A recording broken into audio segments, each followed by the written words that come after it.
So it breeds like an insecurity, or It what does does. it breed? Oh, absolutely. It's worse than that. It is a famished craving in the soul that will compel that person through multiple relationships, multiple addictions, also fear. Like it will also paralyze people from moving confidently into their calling because they didn't have the security of love. So they're desperately afraid of abandonment, betrayal, rejection. What will people think of me?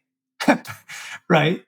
Oh yeah. If you're afraid of what people think of you, that is a paralyzing thing as you try and move into your career. Well, Right? that gets into people pleasing, which I think most church leaders would say guilty.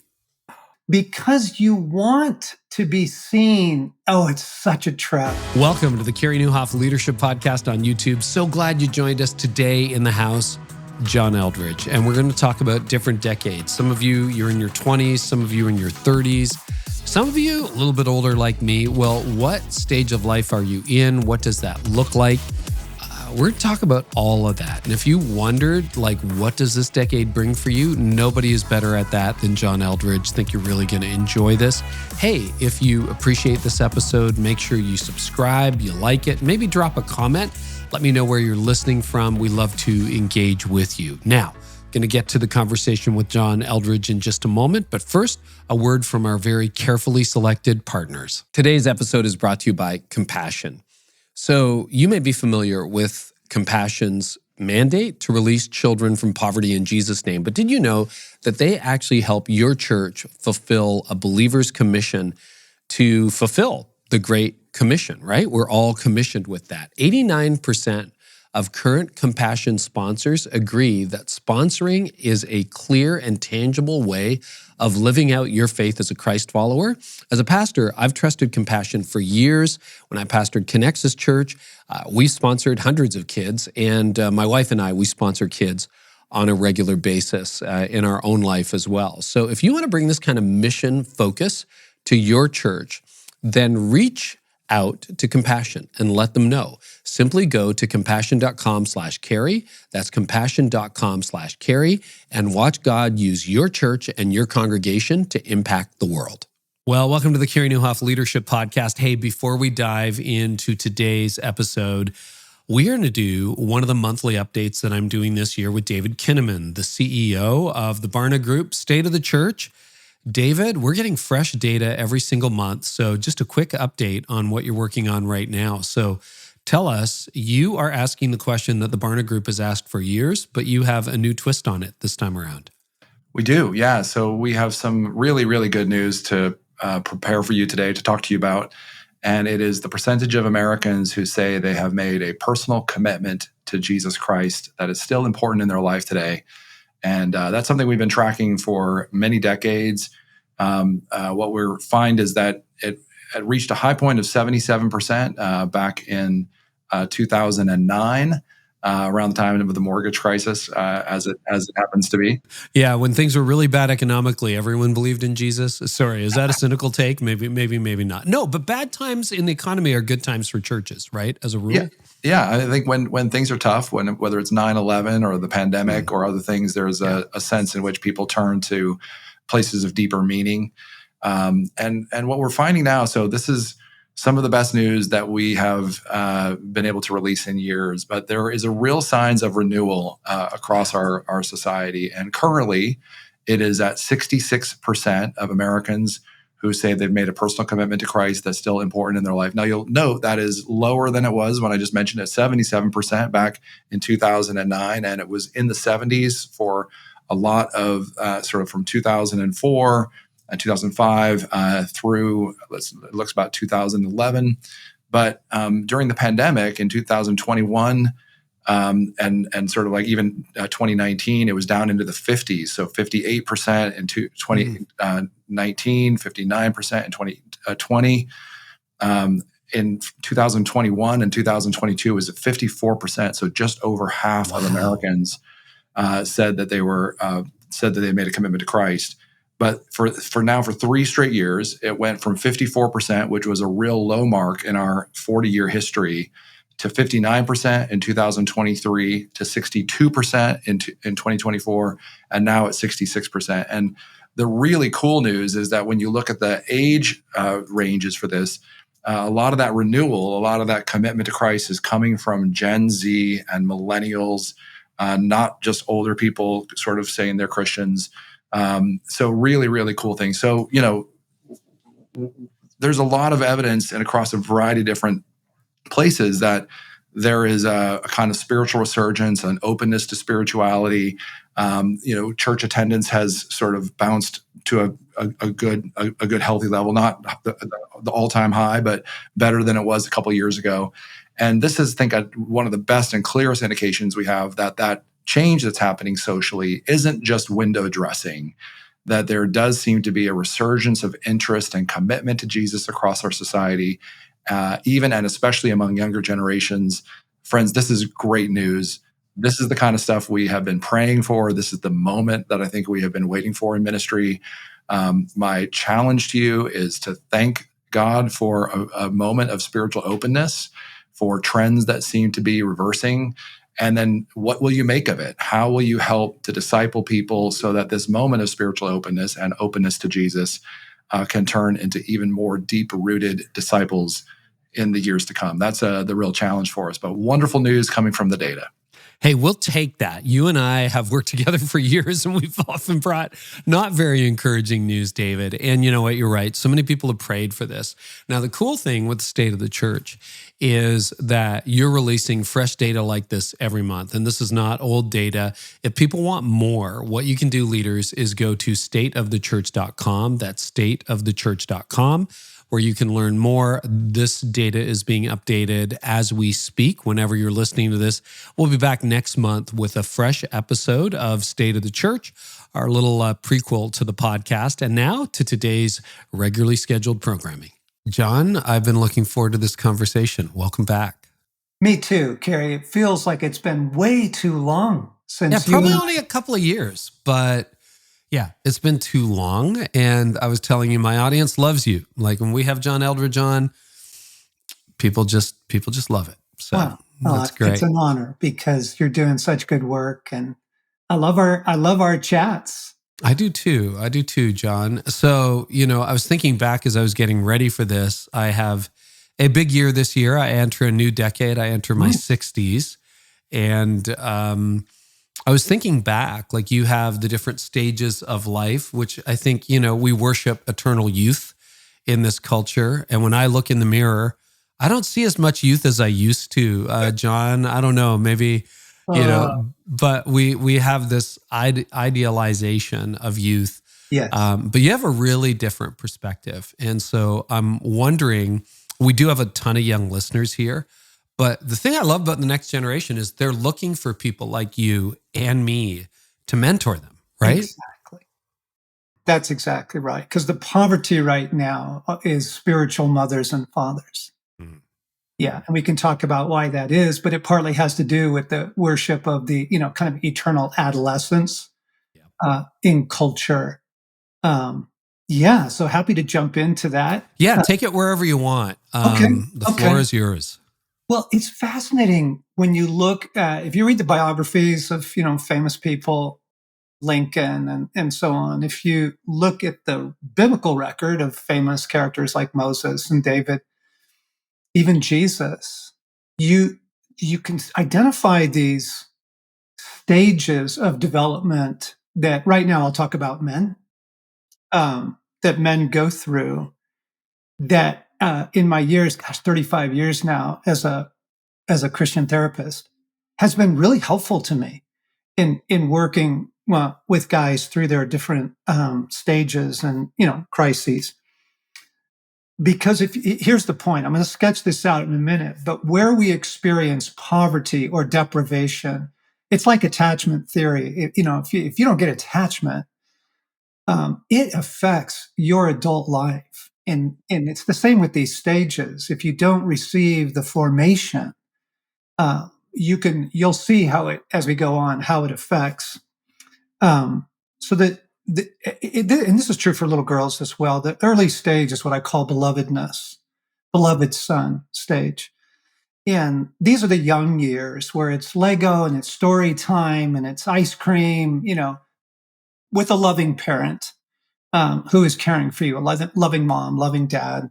But masculine formation particularly takes place from a masculine source. So it's either going to be grandpa or a significant teacher. It might be a pastor, might be a priest. Hopefully your dad is in the picture. And the beloved son stage, it's just so beautiful because it lays a bedrock foundation. When a man reaches the king stage, which you are maturing out of and into the sage, we'll get there. So I'm no longer a king, I'm a sage. No. You're a king still. You're clearly still at the helm of your whole outfit. But if a king doesn't know belovedness as a boy, this is where we see narcissistic leaders. This is where we see political figures that they need to be the center of attention. They need to dominate the conversation in the room. It's always their opinion most that matters. And then you see like the multiple affairs and that kind of thing. Because they're still searching for love. They just never knew as a child you are deeply and unconditionally loved. So it breeds like an insecurity, or what does it breed? Oh, absolutely. It's worse than that. It is a famished craving in the soul that will compel that person through multiple relationships, multiple addictions. Also fear, like it will also paralyze people from moving confidently into their calling because they didn't have the security of love. So they're desperately afraid of abandonment, betrayal, rejection. What will people think of me? Right? Oh yeah. If you're afraid of what people think of you, that is a paralyzing thing as you try and move into your career. Right? Well, that gets into people pleasing, which I think most church leaders would say guilty. Because you want to be seen. Oh, it's such a trap, Carey. You want to be seen in the church as someone who is reflecting Jesus, right? So you're trying to be loving and wise and mature and kind, but you're always reading the crowd. Do they like me? Do they still like me? Do they like me this Sunday? Mm-hmm. Did like me more this Sunday than last Sunday? Yeah, exactly. And it also paralyzes leaders from being able to make difficult decisions. That too. Oh gosh, and I realize we're blurring the stages. No, that's okay. Let me tell you the stages and then it'll help our conversation. Okay, You have beloved son, and then you have what I call like the ranger stage. I was going to call it shepherd out of David's life. It's the adolescence to 20 where there's a lot of formation going on. Then you have warrior. The man needs a mission. He needs a cause. He needs something to serve that's bigger than himself. Warrior lover begins to overlap. He becomes a lover, right? And hopefully finds the love of his life. King and sage. And so beloved son lays this foundation that allows the king to make tough decisions because kings disappoint people. Constantly, right? Yeah, you got to let people go. You got the wrong people on the team.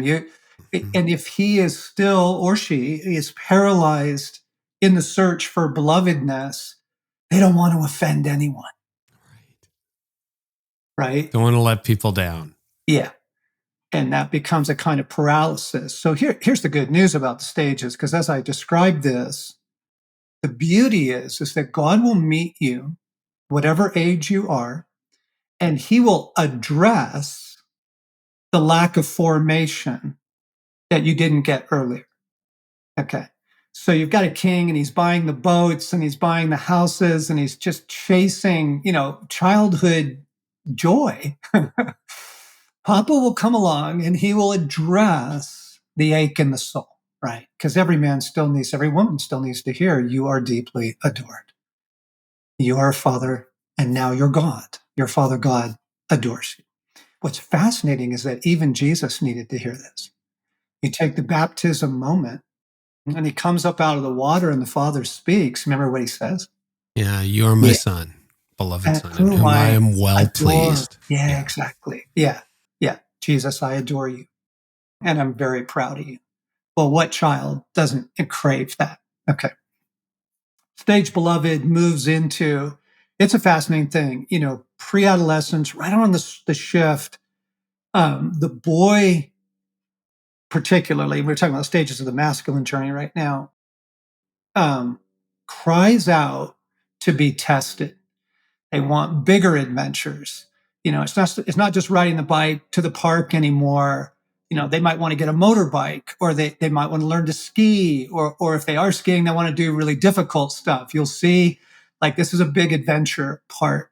And it's adventure and hard work. This is where he should have a job. He should be earning and learning, and the formation in the teenage years is not video games.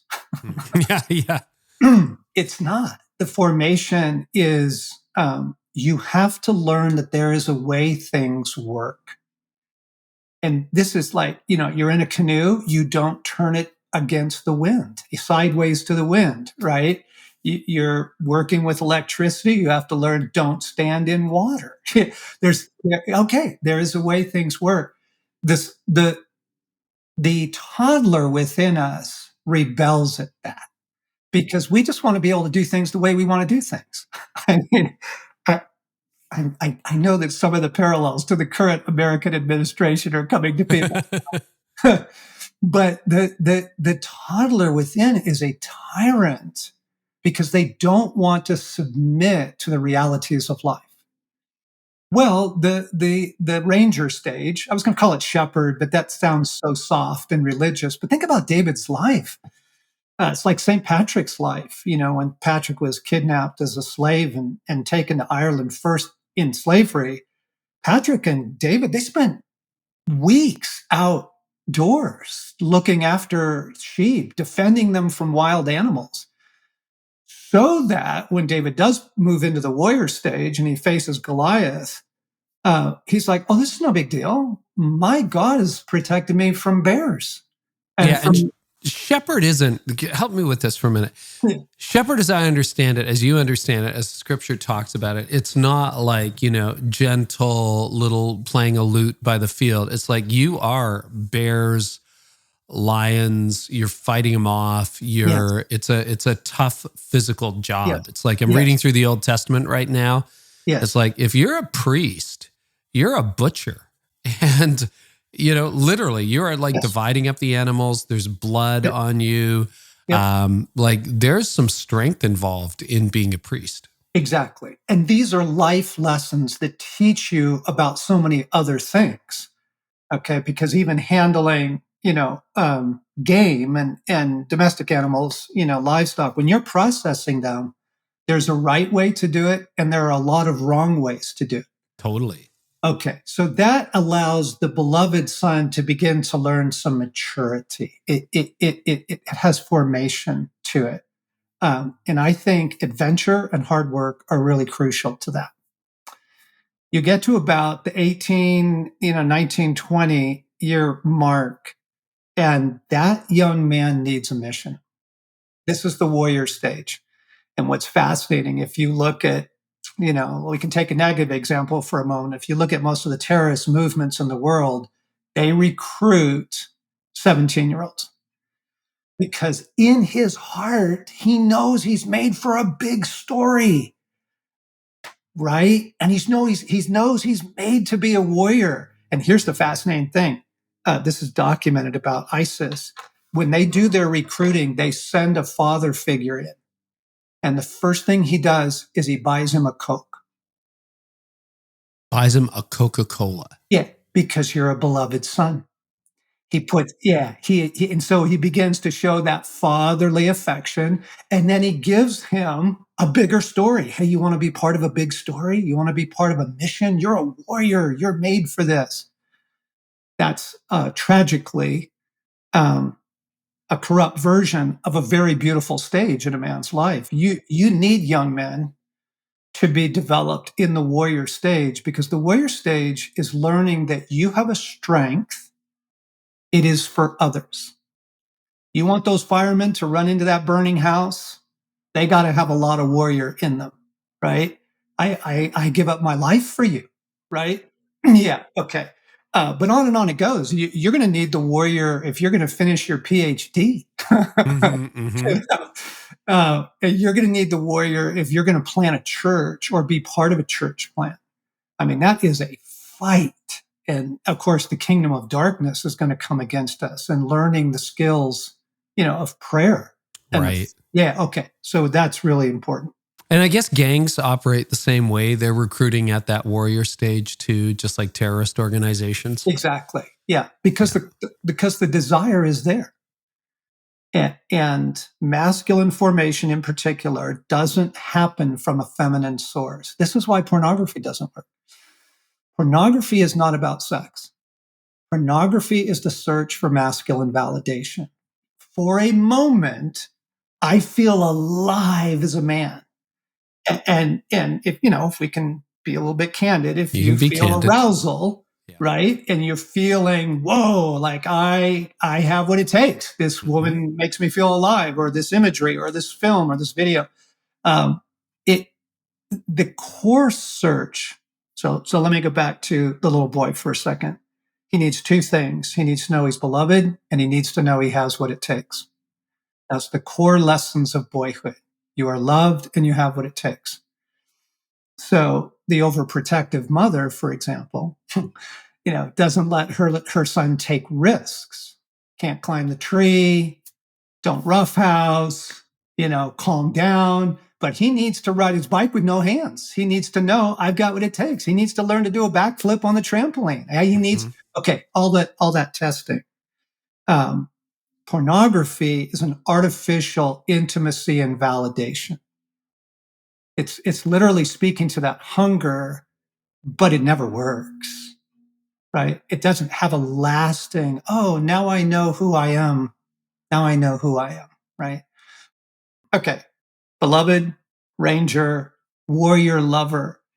I put the lover after the warrior because I hope that the young man has had a little bit of formation in the warrior stage, because when he enters into a lifelong partnership with a woman, he's going to need to come through for her in pretty profound ways.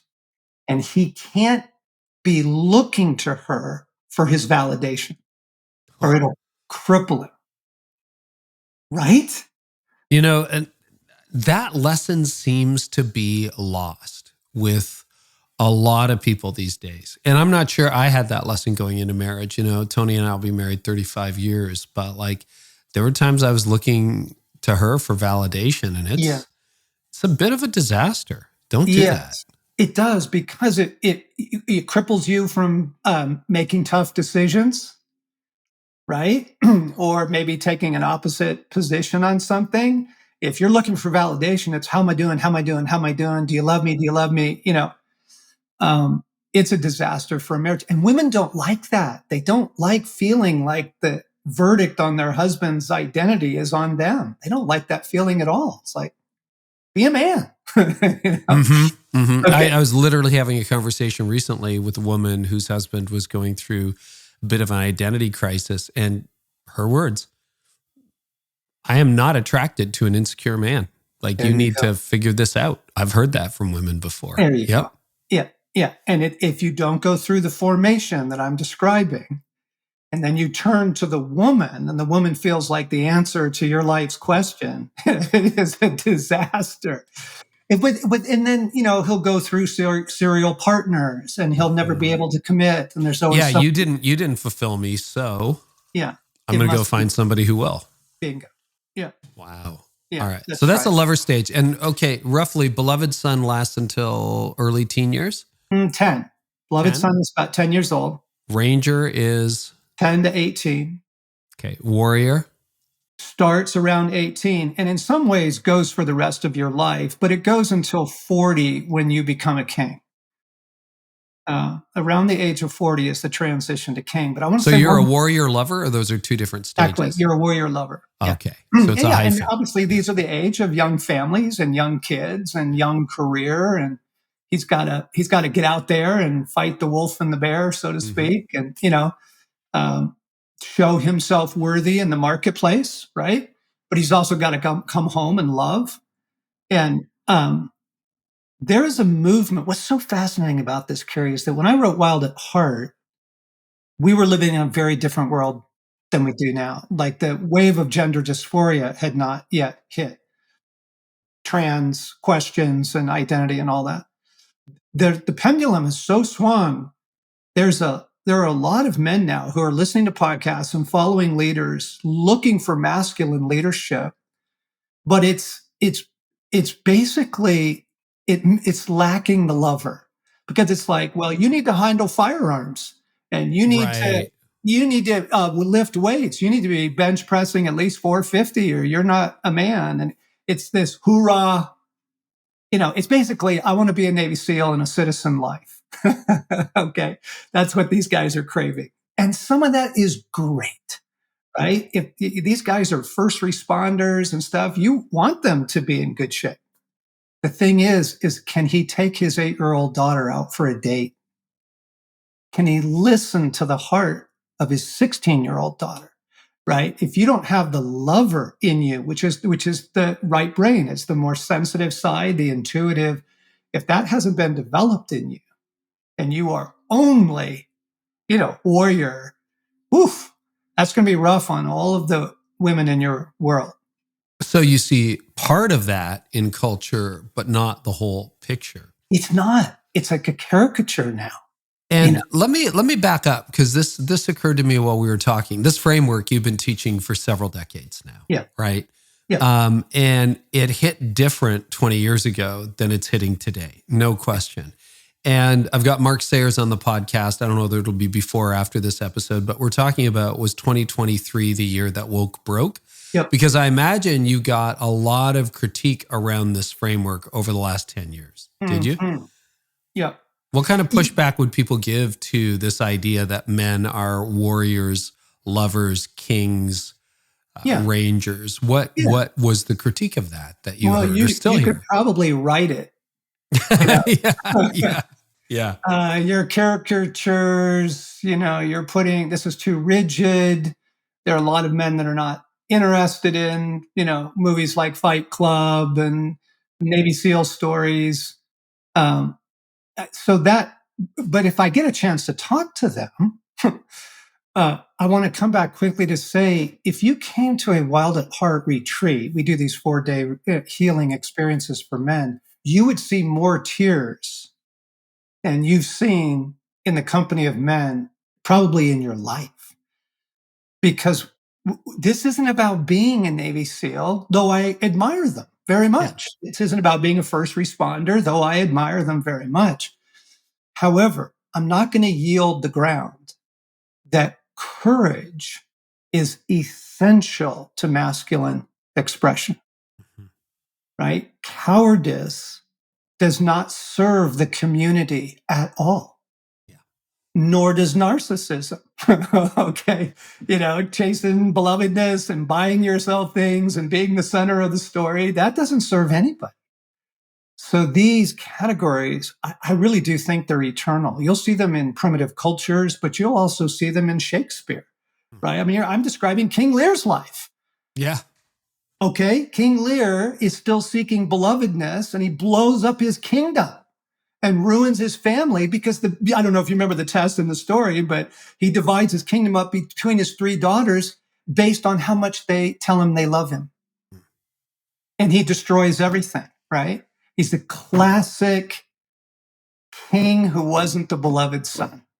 And it goes back to, you didn't get that beloved son attachment, that security as a child. That's right. No, it's interesting, because the patriarchy was so criticized 10, 12 years ago, and there's definitely excesses and stereotypes that need to be gone. But you look at the surge in Jordan Peterson over the last 8 years or so, and he's like, deal with the patriarchy. Like, it's real. Like, men, he's doing a version. It's not the same as yours, but saying men need to have confidence. Men need to, make their bed. They need to go have a fight because life is hard. Yep. Yeah. et cetera, et cetera. Yeah. I Rogan. think Peterson is, and Rogan, you're about to use Rogan. Yeah, go ahead. Well, these are great examples of the father hunger, you see, that young men in particular are looking for father figures to get what they did not get in their life. They were not taken through these stages. As I was raising my sons, thank God, I had grown up in an alcoholic home, so I had a lot of childhood trauma to work through. Fortunately, I had worked through a good deal of it, not all of it, by the time I was a father. And so I could be intentional with my sons in the stage of formation into manhood. But so many young guys do not have this. And so I think Peterson's a beautiful expression of here is a father figure saying, hey, quit being Peter Pan, time to grow up, fellas. And guys are gravitating towards it. Carey, do you know that the fastest growing population segment in the Eastern Orthodox Church is young men? Did not know that. Nope. Young single men. And you're like, what? Have you been to an Eastern Orthodox service lately? There's no chairs. You stand for 3 hours. Wow. There is a rigor to it that the Orthodox Church is unabashed about. They're like, oh yes, discipleship to Christ is rigorous. Get over yourself. And so here you have the Jordan Peterson phenomenon of young men gravitating towards it saying, I need this. I didn't get this. I feel soft inside.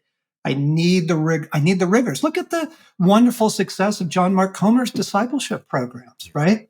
Yeah, you have people saying, I need rigor in my spiritual life. I feel very soft. Okay, so we'll finish the thing with king and sage. So king around 40, he gets a title. He gets a company. He becomes a professor. He, is a teacher in a class. He has a kingdom over which he now has authority. Becomes the lead pastor, becomes the director, et cetera, et cetera. Yep. Exactly. Yeah. And here's the problem. The king stage is a beautiful stage. But David, it says, when David was made king, the scripture literally says, he knew that God had done this for the sake of his people. It's the cure to the narcissist, right? Like, David, this actually isn't about you. You're being given this position on behalf of others, right? So wield it well. Use it on behalf of others, not to just feed your ego, build your own little kingdom, make a name for yourself, right? Stage of the king is a stage of enormous sacrifice. And then you get to where you are, and happy birthday in a few weeks. Thank you. Yeah. Around the stage of 60. So 40 to 60 is the king. Around the stage of 60, into the fourth quarter of life, we become sages. And the stage of the sage is very, very difficult because a lot of the external supports begin to diminish. You're not the lead pastor anymore, right? You're not the CEO. Mm-hmm. You're a consultant now. Yeah. And the kids are gone, and you and the missus maybe move into a smaller place because you're on a fixed income now. Retirement is just deadly for spiritual fathers and mothers because the stage of the sage, for centuries, these were the most esteemed people in the village. These are the people that were treated with the most amount of honor. And when they needed to settle disputes, you went to these folks. You went to the elders. Yeah. And so the stage of the sage can be very, very beautiful. And I think there is a revolution going on right now. So to give you hope for your next stage, I mean, Carey, everything you've learned, everything you've mentored people through, but you're at the stage that you don't have to prove anything anymore. Yeah, I care less. I didn't care a lot 10 years ago. I care even less. There you go. Today about the status, the affiliation. If I had a panic, I've been quite excited about this next decade. My 50s have been my favorite so far. Yeah. My kids don't like me saying that because they're like, wait, we left home. I'm like, no, not cause and effect. Okay, not cause and effect, boys. That's not it. I adore my grown sons. We have a great relationship. But, if I had a moment of panic, it was this idea that everything that God had built up in my 50s, which was way beyond what I expected. This was an experiment. I didn't expect tens of millions of downloads and, doing what I'm doing now. I had no idea. And I thought, now I got to maintain that in my 60s. And then it hit me, no, I don't.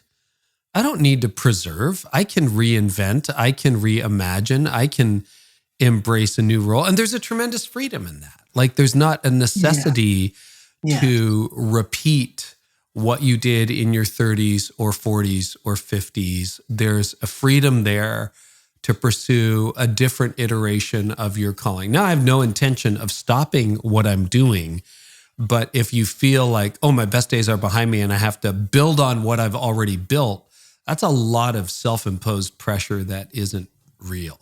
Yes, that's right.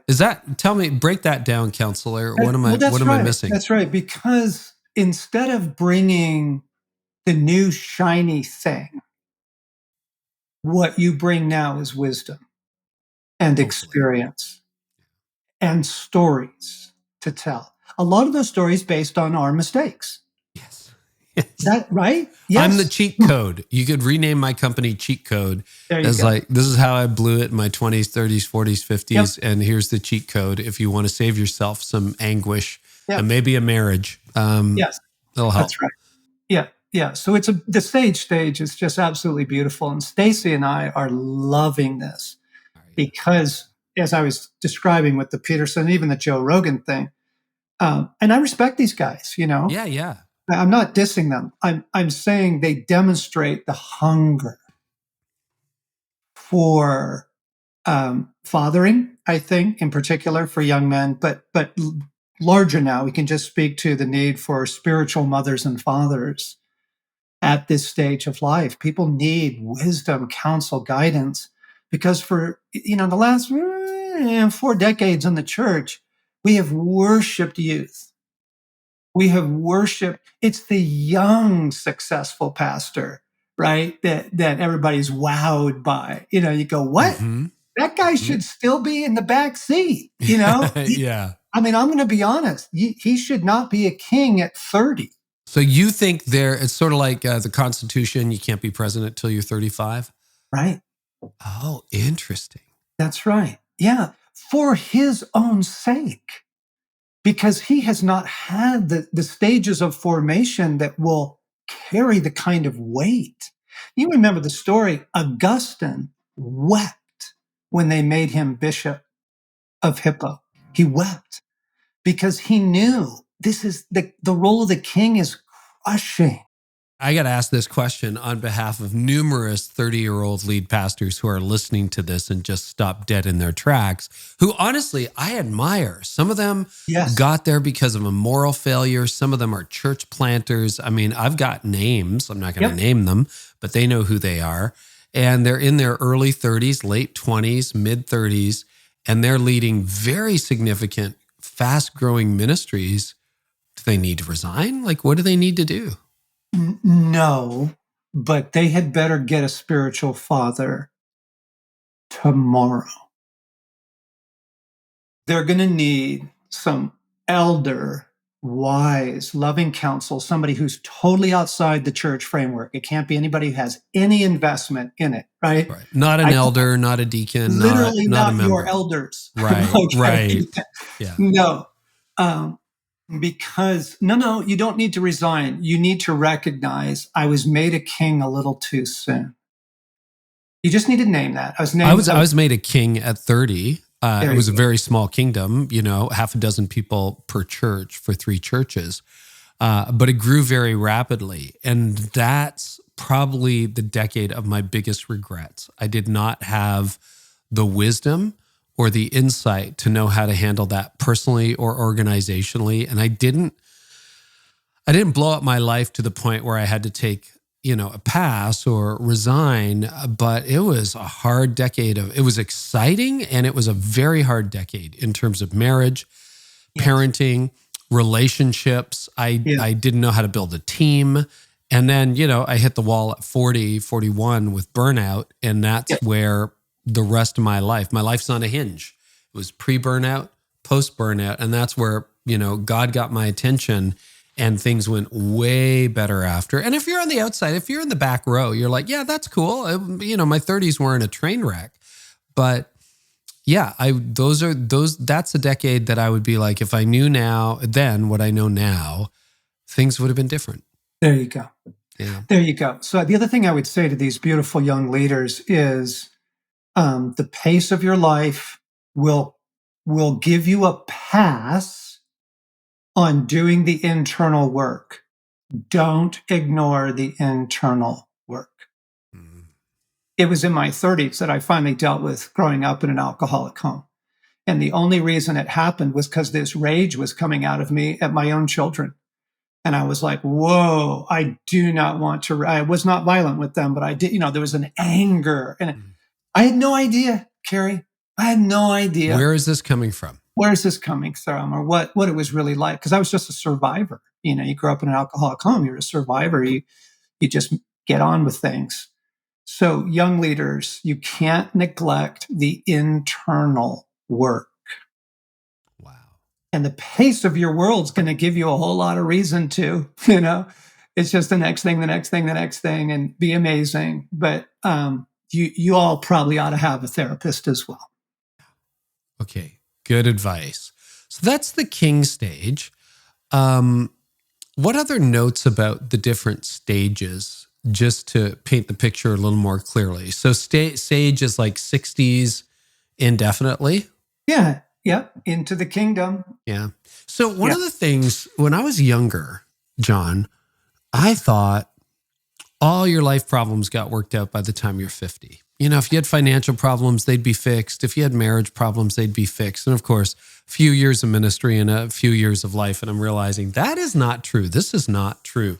It's like compound interest. Things get worse or things get better in proportion to the way you deal with your issues. So if you are entering your king or your sage years and you haven't dealt with the beloved stage and the deficiencies that happened, or you haven't processed your stuff, you haven't had a spiritual mother or father alongside you, what do the king and sage years look like if you haven't done the work up front?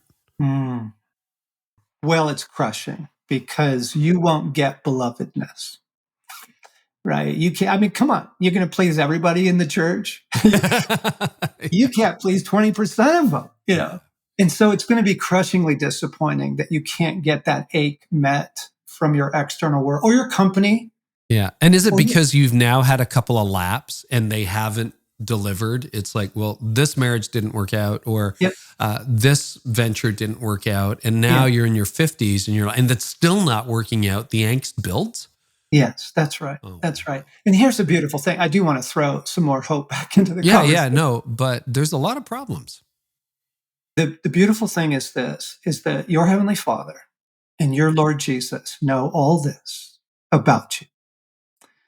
And if you pause and simply ask, so a regular prayer of mine is, where are we working, Lord? Now, I'm a house under renovation. He's not tearing the whole thing apart. He's like, right now we're working in the upper left bedroom.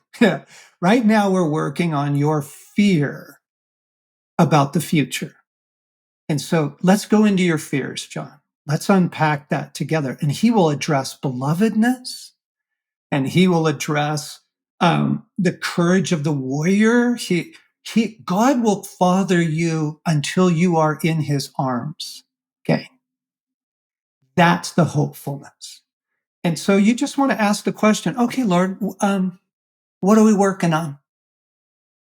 Wow. And that's an openness.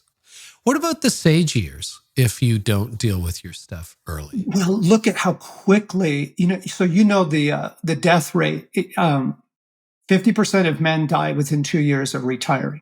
Wow. Did not know that particular stat. That's staggering. Okay. Well, the reason why is that their search for validation was still tied to the externals. And it's all gone, right? Gone, man. You can't hold on to that forever, right? Okay. So, and again, God will come.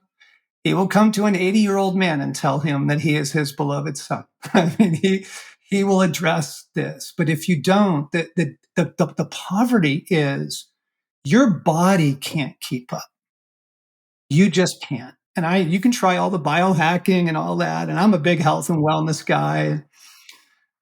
But Carey, I can't run at the pace I used to. I used to be able to fly from city to city and conference to conference and do hotel rooms. I can't do that anymore. Now, the fun thing is, I don't care. That's right. I don't miss it. I say no to everything. Because there's an internal settledness. And in this, so now I want to intrigue. My life with God is such that I so enjoy him. I don't need anything else. And I don't have to write another book. I don't have to record another podcast. I don't need to make another dollar. I really don't. Because there's an internal, okay, so the stage of the stage is your internal world is larger than your external. Mm. And that's why people would go, why did everybody go sit at the feet of Dallas Willard when he was 80, right? Because he was just overflowing with God. It was wisdom. It was kindness. He was a kind man when I knew him in his 50s. He just became kinder and kinder and kinder. See, it's that internal life was so resilient. I have a theory, totally untested. I want to bounce it off of you, but you mentioned Dallas in his 50s, Dallas at 80 became kinder and kinder. I have a theory that age makes you more of who you already are, that your personality hardens. Maybe you're a little bit supple in your 20s or 30s.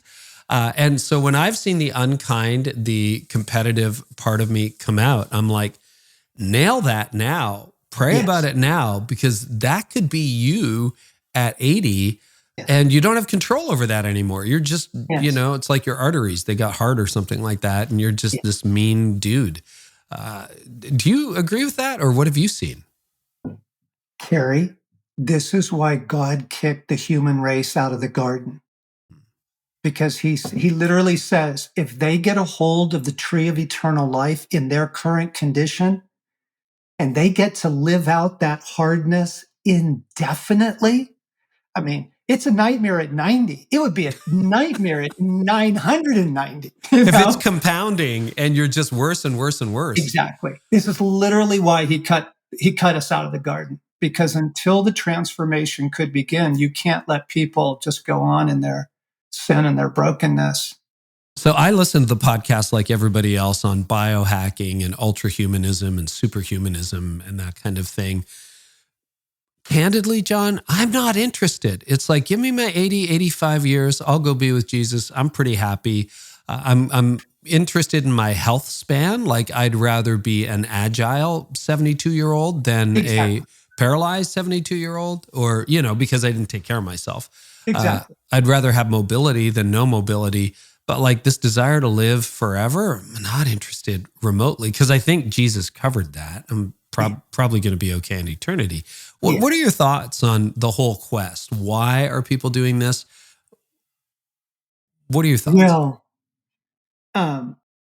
we know that we are immortal beings.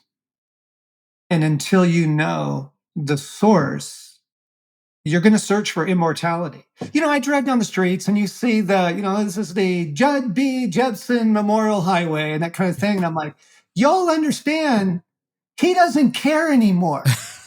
And nobody here knows who that person was. And I don't know who this joker is. So it doesn't matter to me either. But it's this desperate search for immortality. That apart from the kingdom of God, the biohacking thing and the sensory deprivation tanks and all that, my theory is that billionaires have conquered everything. When you have $100 billion or $70 billion, you can buy anything you want from multiple lifetimes. You've conquered the summit, and then the only thing left is space or immortality, Your right? health. Exactly. Your health. So now I'm going to be, and I see these guys, I'm 46, but I have a biological age of 26. I look at the dude, I'm like, no, you look 46. I'm just going to call it, Yeah. But I don't know, man. Like I think it's Genesis 11, the Tower of Babel all over again, right? We're just building our way up. Right. One question that I've had with my counselor and with friends in their 50s who are very ambitious still, but I think appropriately ambitious. And you hinted at that already in your own travel schedule. Your energy changes from decade to decade. Yeah. I would say I've got a lot of strength for somebody my age and stage. My stamina sometimes frustrates my team. It's like, you shouldn't be on the road. I'm like, I'm fine. Yeah. For the most part, I am. But I find that my energy and my motivations have shifted. What should you note, for every decade, your 20s, 30s, 40s, 50s, 60s, and beyond, in terms of, and I guess what's underneath the question is, and you've hinted at this already, if you're trying to build your kingdom in your 50s with the same energy you had as though you were in your 30s, you're going to burn yourself out and a lot of people around you. You're going to frustrate yourself and probably be not successful. Do you want to talk about energy in different decades and seasons? Sure. And what you use it for. Right. For yourself, for self-aggrandizement is, really? Well, okay. So we can go with the 20s right now because God bless them, they got so much energy. The problem is most of them spend it on happiness. They're ultimate skiers, they're, triathletes or whatever, they love travel. The energy is not going into the development of their soul. They're not becoming the kind of people that can be entrusted with a kingdom, right? We're trying to prolong adolescence. If you want any more proof of this, look at the people that we choose to be worship leaders. They are young and beautiful. They're young. Come on. You don't see anybody out there with gray hair. Yeah. Maybe the bass player, because they couldn't find a bass player. Yeah. No, or if you're back in the woods and you've got a piano and it's old Mrs. McGrath and she's still banging away, We choose the young and beautiful. It's the worst message in the world. Not that they don't have a place. They have a place. You absolutely have a place. But again, what is your energy going into? In the 20s, your energy should primarily be going into education and training for your calling. And so if you don't know your calling, you're really chasing it. You're going, well, I tried teaching and now I'm in development. I really like development work. And you got to find out who you are and what you're wired for, gang. You don't want to be asking those questions when you're 45. Right? In the midlife crisis where you go, well, I became a dentist because my dad was a dentist and now I hate my life, Okay. 30s, what's your energy going into? Two things. The 30s is a really rough decade because you're raising a family. You're starting your family. You've got young kids. That's exhausting. It is exhausting. It's exhausting. And you're trying to build a career. So your energy it's very clear where it's going. However, like I said to the young leaders, don't neglect the inner work. Some of that energy has to be, where's your anxiety coming from? Where's your impatience coming from? Why do you keep looking at your personal assistant? If you don't deal with those issues in your 30, they will blow up your kingdom when you're a king. The fascinating thing about the king stage, the energy in the 40s, what you're going to want to do, it feels so wonderful to be successful. Yeah.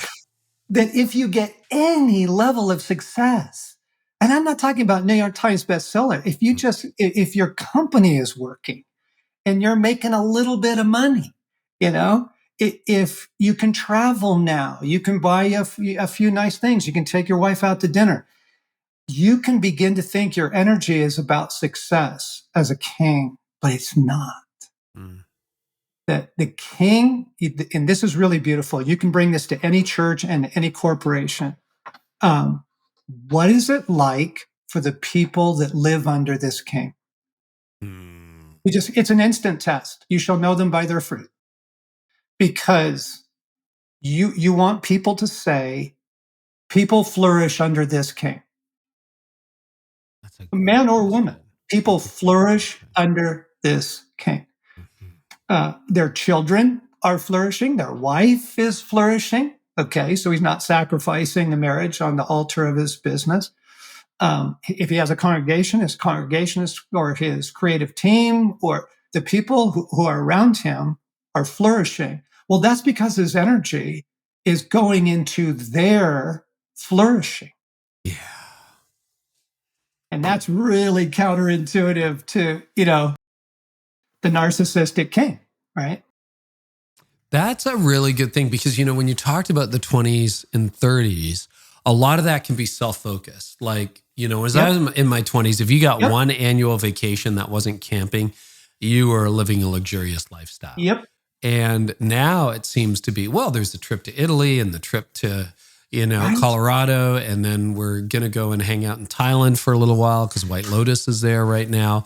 And I'm like, that was a life that maybe you got in your 50s when I was younger, and this definitely pegs my generation, but a lot of it is self-focused. A lot of it, and even in church leadership, it's self-focused. This is about me and what I'm getting out of the system. And I think that operates, nobody would say that out loud, but if you really look at the motivations, it's self-focused, not God-focused, other-focused. But I love that. What's it like for the people who live under this king? Your energy should be going into their flourishing. So young leaders listening in their 20s and 30s, how do they make sure that their energy is going into the flourishing of others and in the right direction, not just to their next Instagram-worthy, TikTok-worthy moment? You better have a team. You better have a team. You better share the pulpit or, share leadership or whatever your particular role. If you're a worship leader, you're not the only one that's up there every week. Because then it's about you.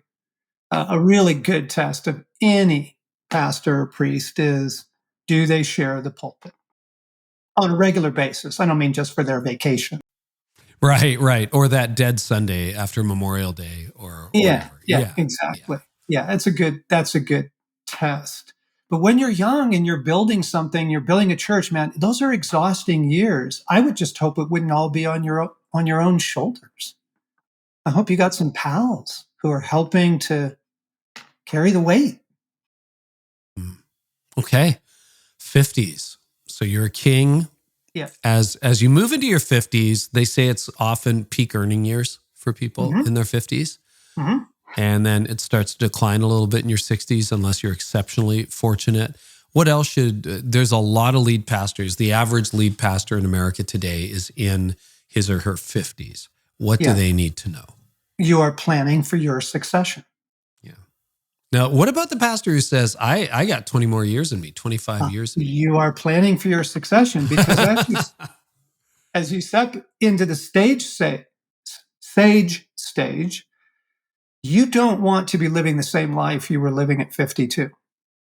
If you're 62 and you still look like same travel schedule, preaching schedule, all that kind of thing, you haven't grown, and you haven't grown your team, and you also haven't begun building your replacement, right? So I started handing over significant portions of the leadership of our organization to the up and coming kings. You got these guys who are 43 and full of energy. They're finally, they're skilled.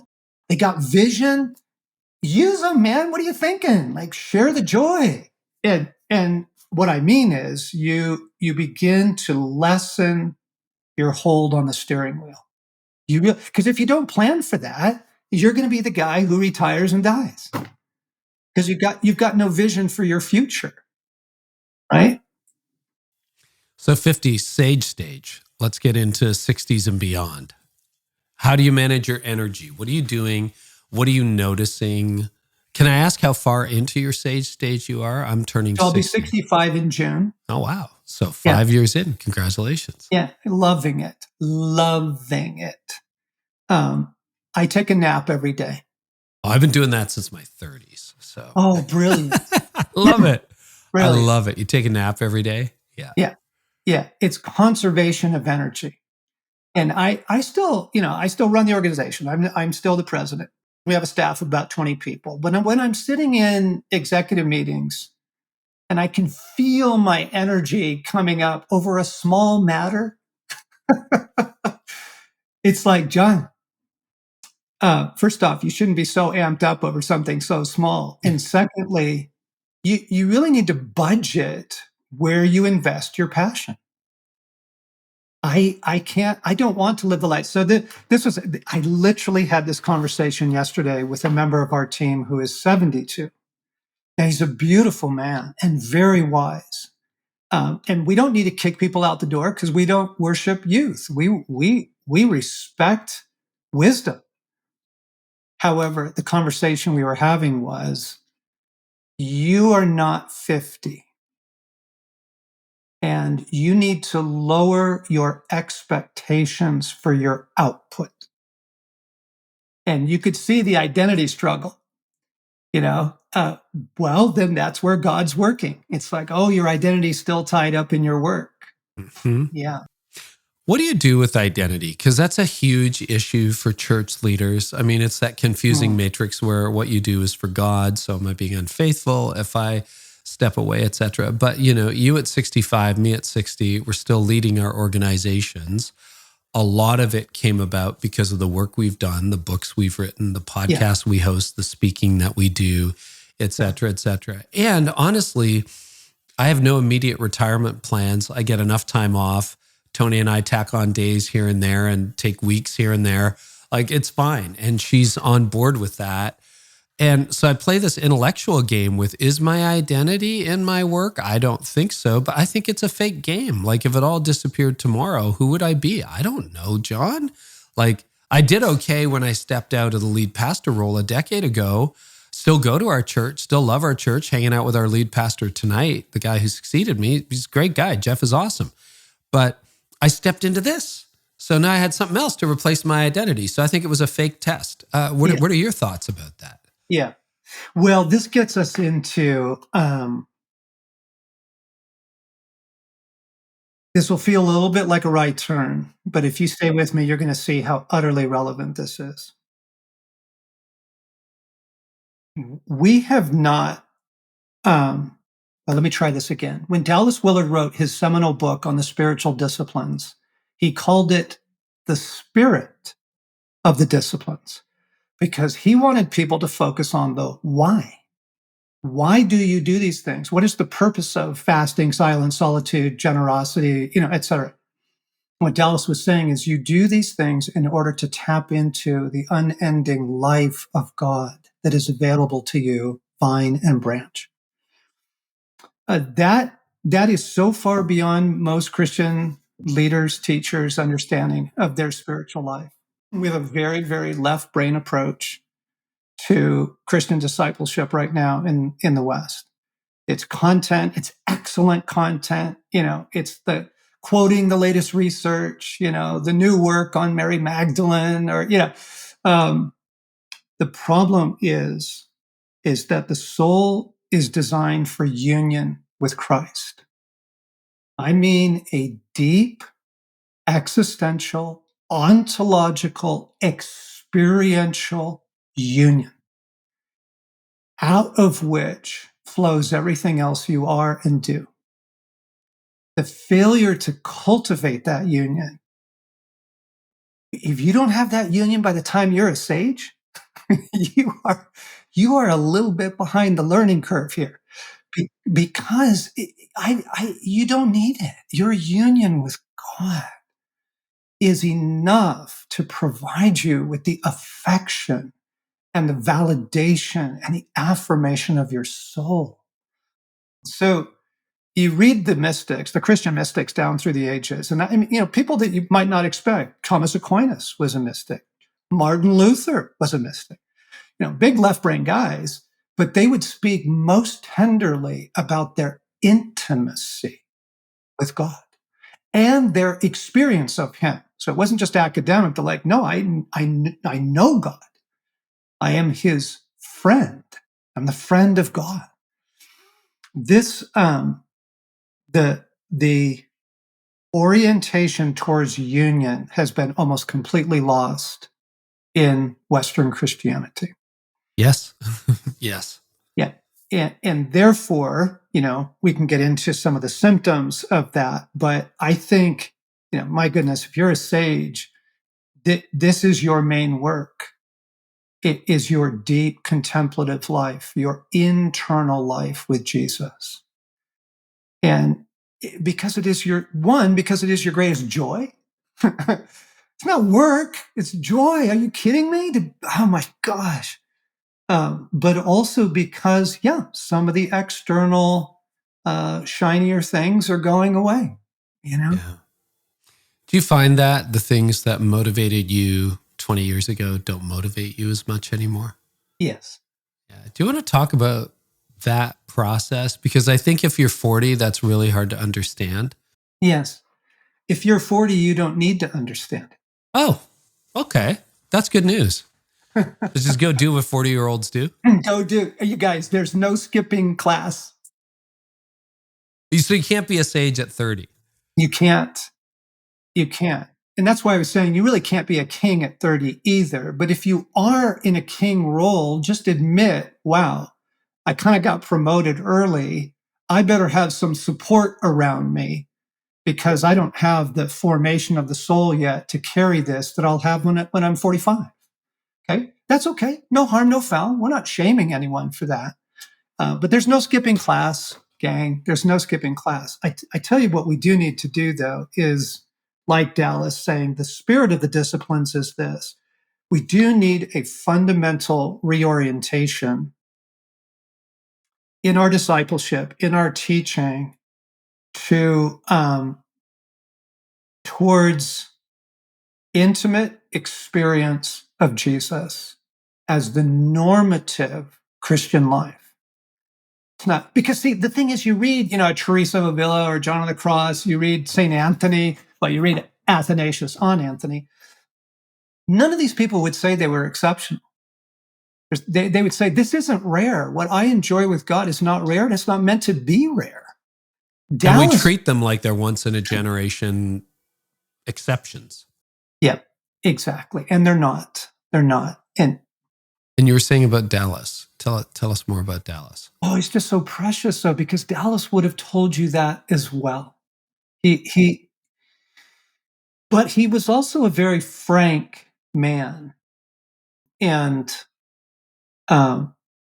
he would have quoted Evelyn Underhill. So Evelyn Underhill wrote some of the definitive work on the Christian mystics at the turn of the last century. It was a British gal, Anglican, fascinated with the life of the saints and what made them so remarkable, And here's what she concluded. She's talking about their experience of God. Because when David says things in Psalm 63 like, your love is better than life, he is reporting out of an experience of God.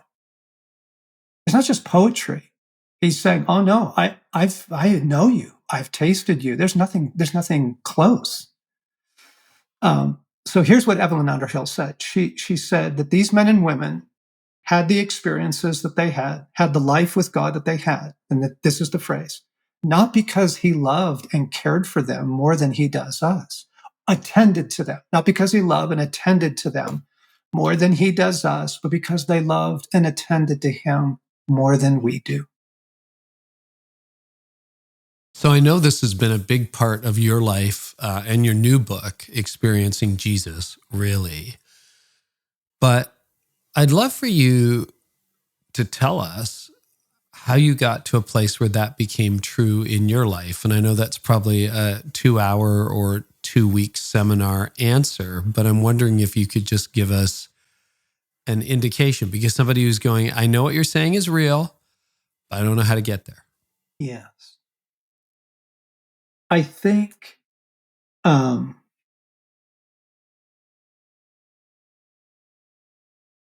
there have been very important moments of what I would call epiphany. And I don't mean wild ecstatic vision, though I have had many visions. um, it's not that. One of the first ones came into young 30s, 10-year-old marriage. And it was the realization, oh my God, this woman will never fill me. What do I do with the aching abyss that is my heart? What do I do with this? And it was shocking to me because I thought marriage would do it. You fall in love, there's romance, there's joy, there's great physical intimacy for the rest of your life. Um, that was a really pivotal moment for me. And yes, Stacy was at that point also struggling. She was battling a clinical depression. And so I've got a wife who is in no way, quote, meeting my needs. Yeah. But that really drove me to God. It drove me to him. And you will find this in the people that say, when my mother-in-law died of cancer, it's a beautiful Catholic woman, what they called a daily communicant. She was there, for the sacrament every day. She wrote a letter to her church that we found in her Bible. And she said, I could just weep at this. She says, I thank God for my cancer. Because what I have learned about him and what I have experienced from your love in these last 2 years is like nothing I've had in my life.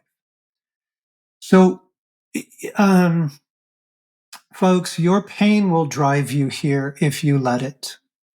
Your disappointment, your physical suffering, your kids' food allergies, your child's learning disability, the heartache will drive you here if you will let it.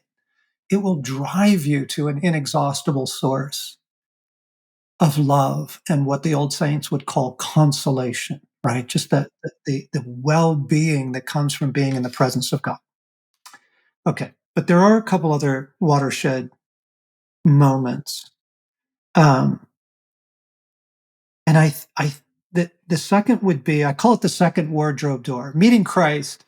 I came to Jesus, by the way, in the Jesus Revolution. So Did you seeing that, really? I Yeah. did, yeah. I was in LA. It was, Keith Green and all that stuff was going on. And Vineyard was just starting, and Calvary, Costa Mesa was the place to be. Um, and I came to Christ out of an encounter with him. Like the Muslims are right now in the Islamic world. I had a direct personal meeting of Jesus. I didn't have anybody share the gospel So you with me. saw him. He walked into my bedroom one night and I could sense his presence. I didn't see him visually, but I felt his presence. And within my heart, the burning in your heart, right, that Wesley would talk about and others. And the conviction of sin, by the way, also, it wasn't just all warm and fuzzy. It was, oh my gosh, it was your thing. If I continue in the trajectory I am now, I'm going to be a horrible human being. Who can save me?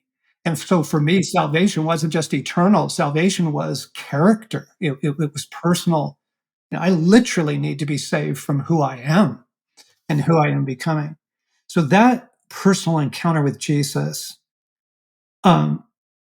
enabled me. God bless him. God bless him. He is God. It enabled me to realize that Paul's Damascus Road. Paul becomes a Christian not because somebody walked him through the Old Testament and showed him the proof of Jesus. Paul becomes a Christian because he encounters Jesus. Yeah, he got knocked off his horse. Yeah. Mary Magdalene meets Jesus, the resurrected Christ at the tomb, right? There, the realization that Jesus wants to continue to encounter us was built into my spiritual framework early. So I think I just have to give gratitude to that because many people have not been, that hasn't been their experience. What is the journey forward to that? Well, we began to experience a good deal of spiritual warfare. My wife would have these dizzy spells that were not medical. We would get into fights that would just be completely out of the blue and over nothing. And we started reading Neil Anderson. We started listening to some of what he was saying, and we went, wait a second. We have a very post-enlightenment spiritual view of the world, meaning we don't have a spiritual view of the world. Yeah. It's all Everything rationalistic. is biology, Yeah. Everything's biology and psychology. So opening up, awakening to the unseen realm, and how very, like a Tim Mackey and others would say, you live in a highly populated universe, folks. And learning to deal with the unseen realm, well, that continues to open up your experience of Christ, because you're like, well, if the kingdom of darkness is this real, then the kingdom of God must be more so. And so that would be one. Learning to deal with the unseen realm it's been a lifesaver for us, and we help many people with that now. And then I would say, so the first book I wrote with my colleague Brent. It was called The Sacred Romance. It's not a marriage book. It's a redefining of the gospel as the great love story. Well, at the center of the sacred romance is the human heart. And the church had really exiled the heart, from some bad theology. They were stuck in Jeremiah 17:9. They didn't, Ezekiel, Jeremiah also promising a new heart I will give you. Yeah. And Jesus teaching on the new heart, Paul's teaching on the new heart. Well, we were early in the curve of the recovery of the centrality of the heart.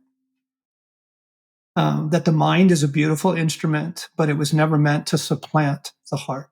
The heart is the center of the action. In Scripture, it is the center of the action. And, as a young therapist, I'm obviously working with that in people's hearts. But what that opened up for me was, this is all about intimacy from the heart. Well, that'll change your life. So each of these steps, the unseen realm is real, the intimacy from the heart. I think Jesus gives every person, behold, I stand at the door and knock. I think Jesus is knocking constantly. I think he's constantly giving us opportunities. And I would hear people in prayer meetings praying with an intimacy with God that, frankly, I just found really disruptive. And I could have made one or two choices. I could have said, oh, that's nonsense. That's emotional nonsense. But instead, I said, I want that. Wow.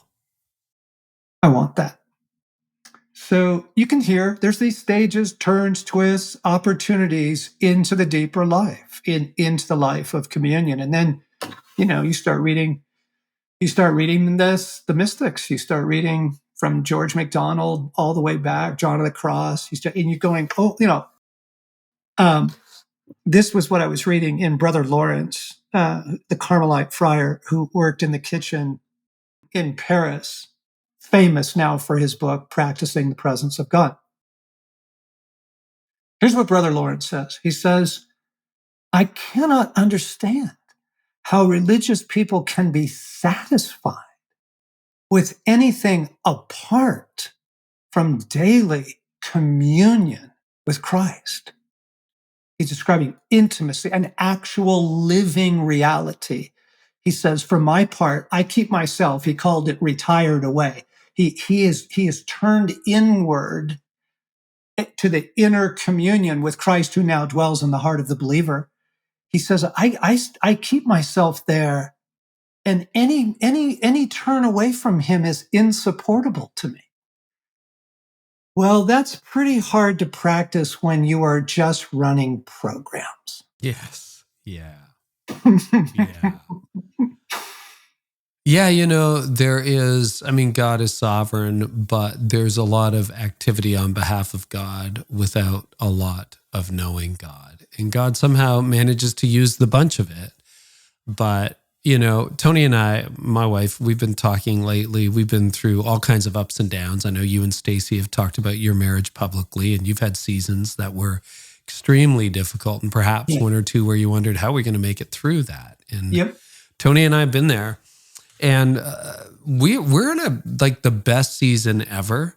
And I said to her the other night, if I could go back and tell my 30-year-old self, it gets this good, just hang in there. I don't know whether I would have believed it at 30. You almost have to go through the lived experiences and the challenges to get to the other side and go, this is fantastic. And I'm pretty sure 90% of couples never get here. It's wonderful. And I want that with Jesus too. Pause. I just want to pause and let everybody hear what you just said. Okay. Because they need to know that this life is available. I want to say Stacy and I love our marriage. We have a gas together. There is so much laughter in our house at 65.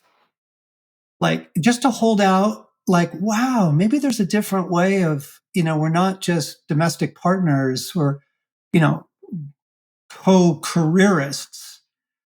There's a joy, there's an intimacy that's available. People just need to know that. Yeah, and knowing that gets richer after 35 years. I can tell by her breathing how she's doing, and she can tell by my breathing how I'm doing. You don't have that with strangers.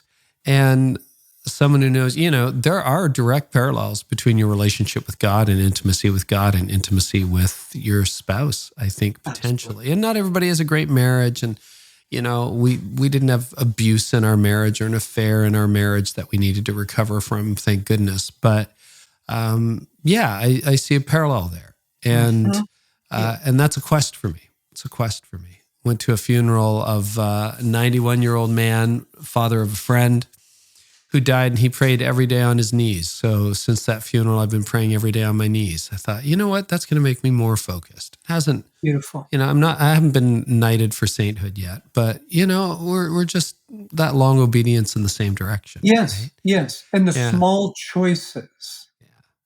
Yeah. It's a small, simple choice that will make a difference.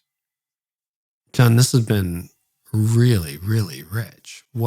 There's so much. Again, this could be a 2-week, 2-month seminar. I know. But I'm wondering, for leaders who are listening, is there one more word you might have, one more twist, insight, thought that would help leaders of every stage kind of go, hang in there. You're going to get through this. Embrace your stage. Make some change. I don't know. What else is the Spirit laying on your heart? The Christian life was always meant to be deeply, deeply experiential. John 10, my sheep hear my voice. So that when you are in your 20s, you're asking questions. Lord, what's my calling? What's my purpose? What's my training right now? What do you want me to try? Do I go to grad school? Do I take this job? Jesus will walk you through that stage, right? And then you're in your 30s, and what I'm describing is the deep existential, experiential nature of the Christian life. Walking with God is available to you every day at every stage you're at. And when you taste that, when you begin to experience it, you wouldn't trade it for the world. Yeah. Well, you got a new book. It's called Experiencing Jesus. Really? It's available everywhere. The framework that we spent a lot of this podcast on, the different stages, beloved son, warrior, ranger, sage, king, etc. Where is that written down? I know it's written down, but which of the books so that's in a book called Fathered by God. Mm-hmm. And there's a female equivalent, right? We've been very male-centered in this podcast, but didn't Stacy write something very similar? She's not published it yet. Oh, it's coming out, is it? Yeah. It must have been a talk or two, because I know we've had had spoken on it. Yeah. All right. Well, we will So is that forthcoming or I think maybe one day? it will. It will. All right. Yeah. So we got to watch for that in the future. Yeah. And no, that was a very formative book for me and showed me some. Oh, I had one more question for you. Yeah. Beloved Son, The Whole. Mm. And again, another 2-week course coming up with John Eldredge. How did you begin to repair that? How old were you? And when did you? Because you're right, there are leaders my age. The wound is obvious to everybody, but not to them. There are public figures, mega church pastors. The wound is obvious to everyone, but not to them. Yes. So when you began to realize I did not get the nurturing, the secure attachment I needed as a child, what started to heal that wound for you? Well, you have to grieve it. You can't skip class. You have to grieve what your relationship with your dad was like. You have to be honest about it, and you have to grieve it. And then I needed to allow in Father God in a way that I hadn't, because I didn't like fathers. Oh, yeah. I was great with Jesus, right? Because he's a brother. But I was not interested in Father God for a long time. Wow. I had to open my heart to being fathered, which is risky. Yes, it is. And to ask him to love me and to speak to me and to father me. And oh my gosh. And that story is told in Fathered by God. I mean, the stuff that he began to do was just wild. And he will bring human representatives, he'll bring fathering along, that you walk away from a coffee and you go, oh, that was you, Papa. That was you fathering me. Thank you for that, gentleman, but that was you. I had to open my heart to the father ache. I had to forgive my dad. It took me a long time to forgive my dad. And then I had to open myself up to Father God, Papa God, in a way that I had just not been willing to, be vulnerable. Because Jesus can't father you like the Father can. Oh, interesting. It is a He Trinity. can't. He is a Trinity. Yeah. He is. Holy Spirit can't father you like the Father can. There's a reason he's called Father.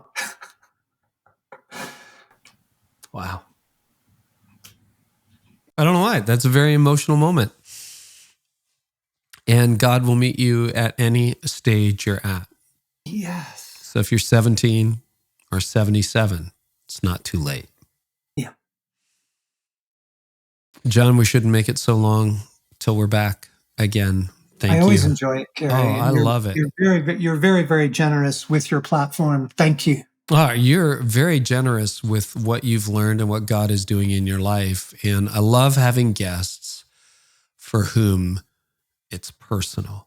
Like your work. I still remember the first Catalyst when Sacred Romance came out and then Wild at Heart came out. Those were amazing days and very formative for me. I kind of missed the Ranger stage of my life. We can talk about that some other time, but It was really, really, really powerful and formative. So we got the books out there, but I imagine there's some people. Are you still doing retreats? Yep. Yeah. Yep. So if people want to find out what is on the menu, where do they go? wildatheart.org. .org, Not .com. You'll get a florist shop in England.